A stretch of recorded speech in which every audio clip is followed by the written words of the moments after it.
E a gente abre esta edição do Check-up com esse assunto, que é o assunto do momento, é o assunto de 2021, com certeza as pessoas vão conviver muito com esse assunto. E para isso eu converso com um especialista no assunto, o doutor Dorico Monteiro, que já está aqui ao meu lado. Ele que já foi secretário de Saúde aqui de Fortaleza, é professor da Faculdade de Medicina da Universidade Federal do Ceará, pesquisador da Fiocruz.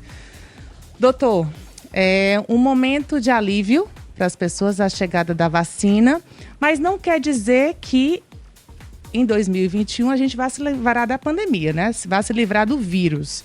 Porque isso tudo, né, é bem complicado. As pessoas ficam com essa ânsia realmente da vacinação, da imunização, mas não pode se ter deixar de se ter o cuidado.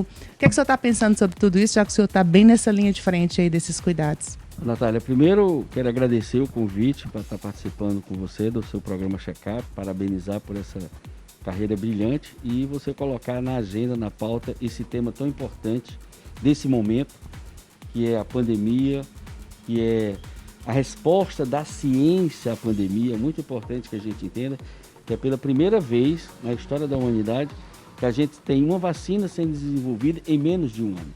Então isso é uma resposta da ciência, foi um esforço global de várias empresas, de vários países que entenderam que para o enfrentamento dessa pandemia nós precisamos de investir na ciência. E sem dúvida nenhuma, eu confesso a você que assisti atentamente a todo o momento que a Anvisa estava analisando para toda a população brasileira os pedidos de uso emergencial da vacina da Coronavac, produzida pela Sinovac chinesa, em parceria com o Instituto Butantan de São Paulo, e uma parceria global também importante da Universidade de Oxford, no Reino Unido, com a empresa AstraZeneca e com o nosso laboratório de biomanguinhos da Fiocruz.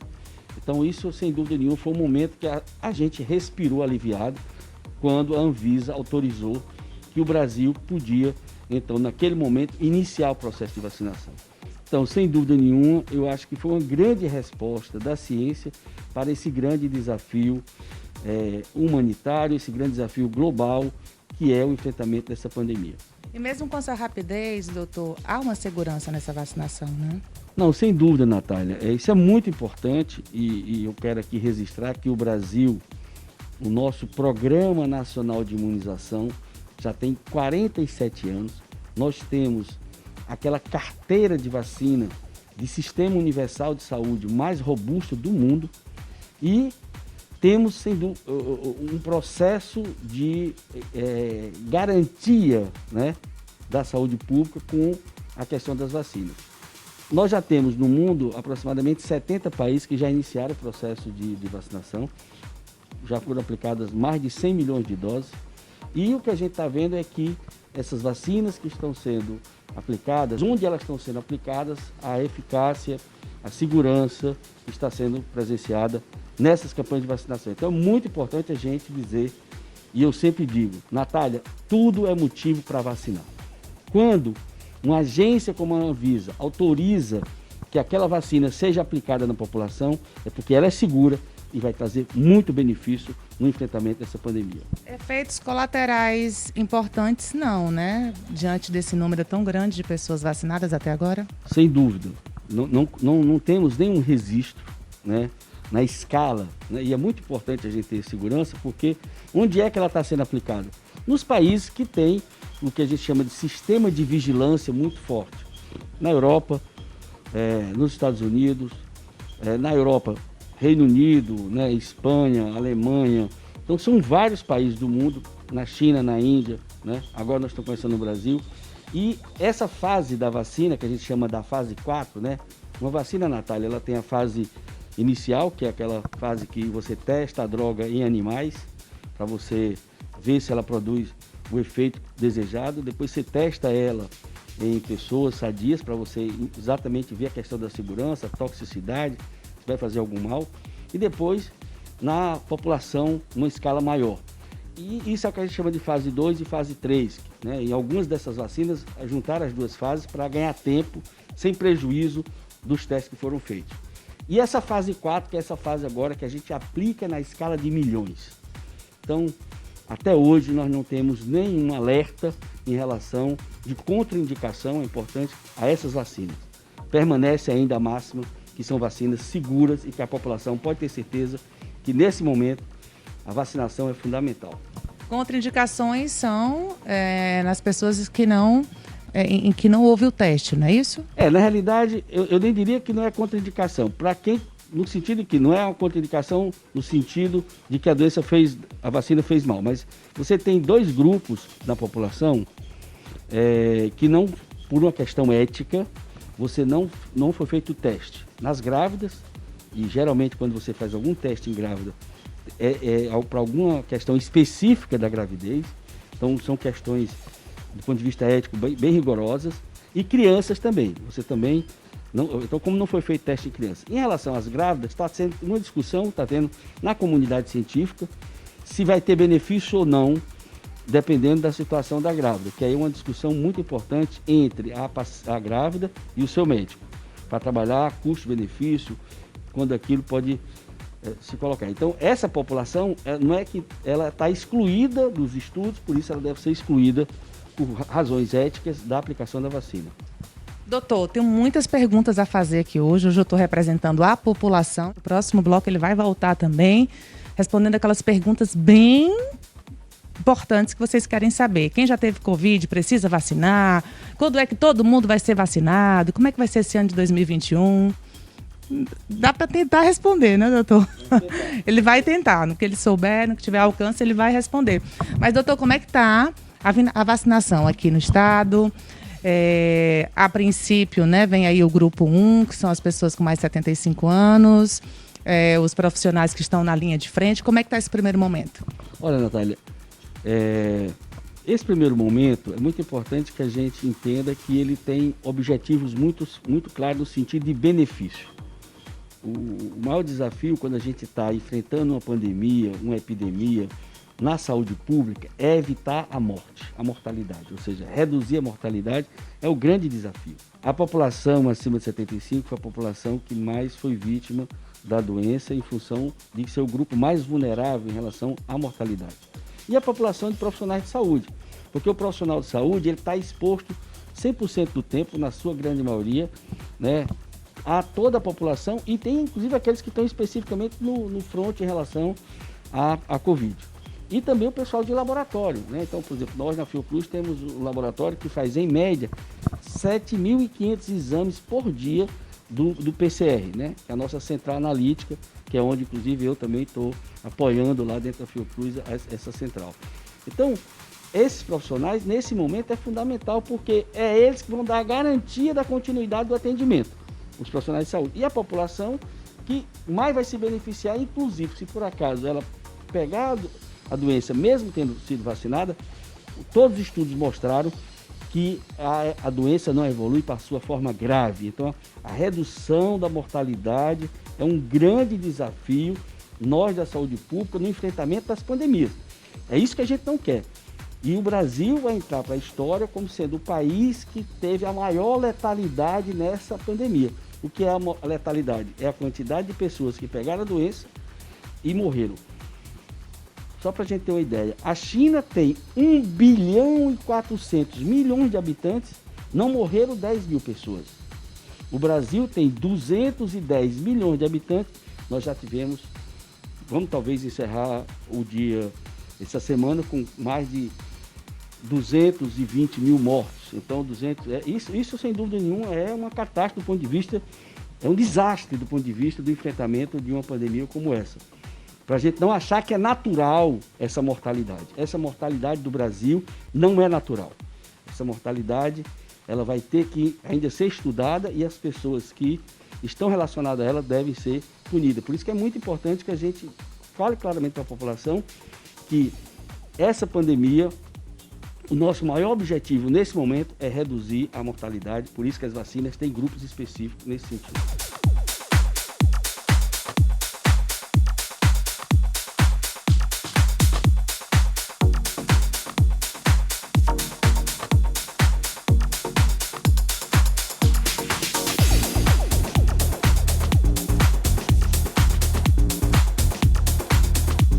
falando agora sobre a vacina, a tão falada, a tão esperada vacina da Covid-19. Doutor Odorico Monteiro aqui comigo, ele que é médico, professor da Universidade Federal do Ceará, pesquisador da Fiocruz, ex-secretário de Saúde aqui de Fortaleza e de algumas cidades também aqui do Ceará. Doutor, qual a sua expectativa para esse ano? Com a chegada da vacina, as pessoas têm essa ideia de que o problema acabou, né? Mas a gente vai viver um cenário de pandemia ainda por quanto tempo, na sua opinião? Olha, Natália, é muito importante que a população entenda a dimensão e a complexidade do que nós vamos ter que enfrentar esse ano. Nós vamos estar convivendo com a situação de pessoas sendo vacinadas, mas nós precisamos atingir a pelo menos 70% da população brasileira vacinada para que a gente possa já ir reduzindo o contágio da doença. Isso representa a gente ter aí disponível durante todo o ano, e esse é o grande esforço nosso, algo em torno de 340 milhões de doses, para que a gente possa vacinar 140 a 150 milhões de brasileiros. Hoje, em janeiro de 2021, nós temos 8 milhões de doses. Então, evidentemente que a Fiocruz vai estar recebendo o IFA para produzir a vacina aqui, ou seja, para envasada aqui, o Butantan recebendo também da China. A gente vai iniciar a produção própria, mas isso vai levar, com certeza, esse ano inteiro para que a gente possa estar vacinando toda a população. Então, nós temos que entender que nós vamos, ao mesmo tempo, conviver com a vacina, nós vamos conviver com a população sendo vacinada, mas mantendo todos os padrões de convivência com a pandemia. Não é a chegada da vacina que ela deixa de existir, precisa de ter uma maturidade em relação a isso, ou seja, nós vamos continuar convivendo com o uso da máscara, nós vamos ter todo o cuidado em relação às higiene das mãos, por exemplo, vamos ter todo o cuidado com o distanciamento social. É muito importante o monitoramento através de testes também, nós temos que ampliar a disponibilidade à população, a testagem, porque na hora que você tem uma suspeita, que você faz o teste, aquela pessoa entra em quarentena, se o teste for positivo, ela mantém a quarentena dela e aquilo reduz o contágio. Então, é um conjunto de que eu chamo de medidas farmacológicas e não farmacológicas, ou seja, a máscara é uma medida não farmacológica para a prevenção da doença. O distanciamento social, uma medida não farmacológica para a prevenção da doença. A higiene das mãos, o cuidado de não ter aglomerações, isso tudo é fundamental e são medidas não farmacológicas, para que a gente possa, no caso da pessoa adoecer, ter condições dos hospitais tratarem. Porque é também, como nós estamos vendo em Manaus, né? O colapso total, não só de Manaus, mas da Zona Norte, do sistema de saúde, aumenta a mortalidade da população, né? Inclusive por uma questão básica que eu nunca pensei de, como médico, viver numa situação de que a gente vê pessoas morrendo por falta de oxigênio. Então isso para mim é um alerta a toda a população de que essa doença não é uma brincadeira, essa é uma doença séria e que a gente não pode levar achando que é uma gripezinha ou achando que chegou a vacina, agora resolveu. Não. Nós vamos conviver durante todo o ano de 2021 com a vacina, com o distanciamento social, para que a gente possa atravessar esse período e aí sim a gente enfrentar essa doença, reduzindo a nossa mortalidade da nossa população.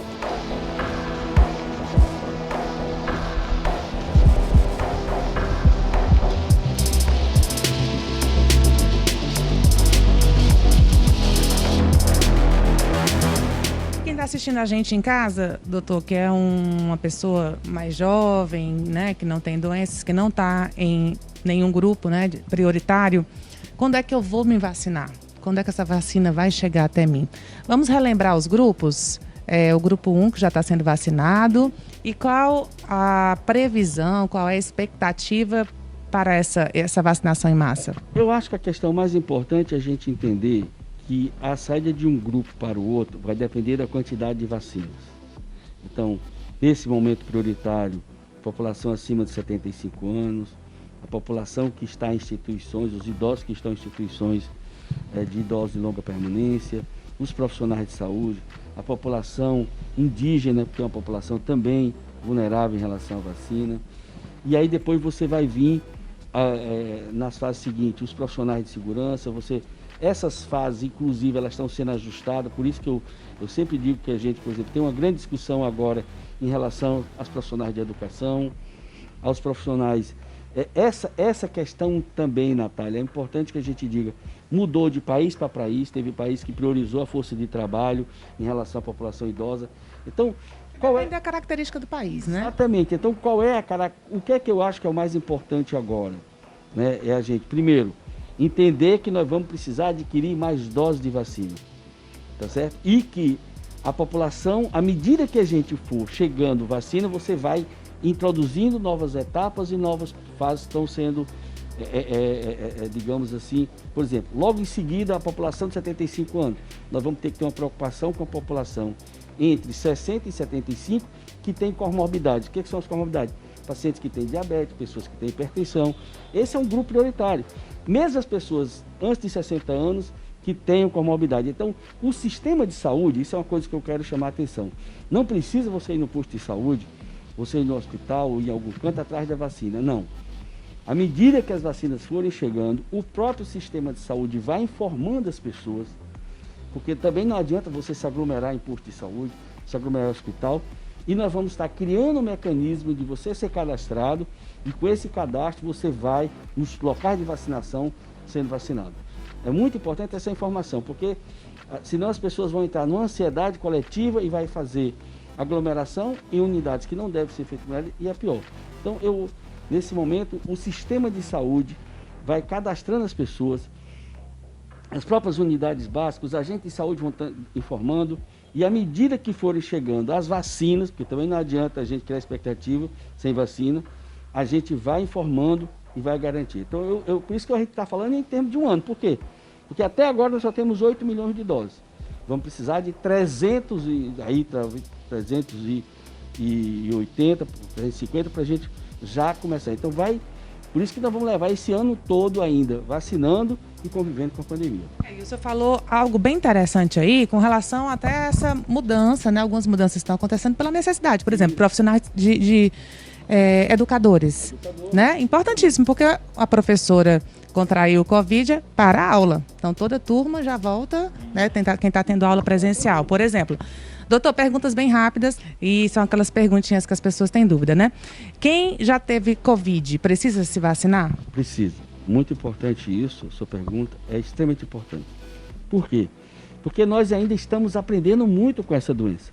E a gente não sabe aquela imunidade que ela vai produzir nas pessoas, tá certo? Então, quem teve Covid, por exemplo, qualquer pessoa, algum profissional de saúde que teve Covid e ele está na linha de frente, deve se vacinar. Alguma pessoa acima de 75 anos que teve Covid, graças a Deus está tudo bem, deve se vacinar. Então, ter tido Covid não é passaporte para não se vacinar. Ter tido Covid, graças a Deus a pessoa está bem, se vacine para ficar melhor ainda. É porque tem casos já de reinfecção. Não tenha dúvida. Doutor, e para finalizar, é possível que a gente tenha uma vacinação anual como a da gripe? Olha, Natália, essa pergunta é muito interessante porque nós vamos aprender muito ainda com essa doença nessa fase da vacinação que a gente chama de fase 4. Ou seja, se as variantes que estão acontecendo, elas vão ser imunizadas com a própria vacina e quanto tempo vai durar a imunidade produzida pelas vacinas. Inclusive nós da Fiocruz, em parceria com o IBGE, em parceria com o Ministério da Saúde e a Organização Pan-Americana de Saúde, vamos estar fazendo um grande inquérito nacional. São 600 mil amostras, uma amostragem escolhida pelo IBGE, para a gente já analisar a parte sorológica. O que já tem produzido em termos de imunidade na população, que a gente chama de inquérito sorológico, já de imunidade em relação à doença. Isso vai ser muito importante porque nós vamos aplicar esse estudo, vamos fazer outros estudos na frente que a gente possa comparar.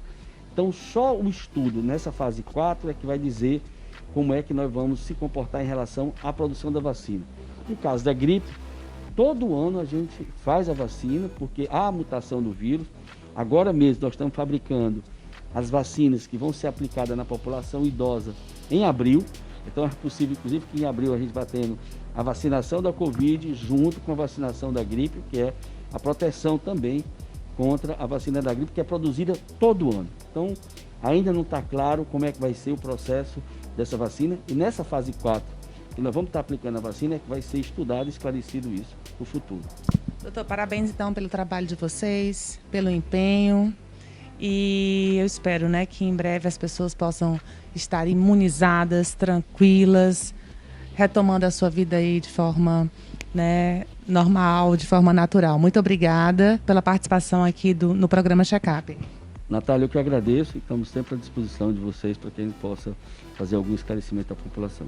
Obrigado. Eu sei que novas perguntas vão surgir, novas indagações, e eu vou voltar a conversar com o doutor Dorico em outras oportunidades. E o programa Check-up vai ficando por aqui. Muito obrigada a você pela audiência em mais uma edição do programa. Nossas redes sociais aqui no vídeo. Mandem suas perguntas, suas sugestões. E até a próxima semana. Na próxima quinta-feira, às 21h25, a gente se encontra em mais uma edição do Check-up. Até lá!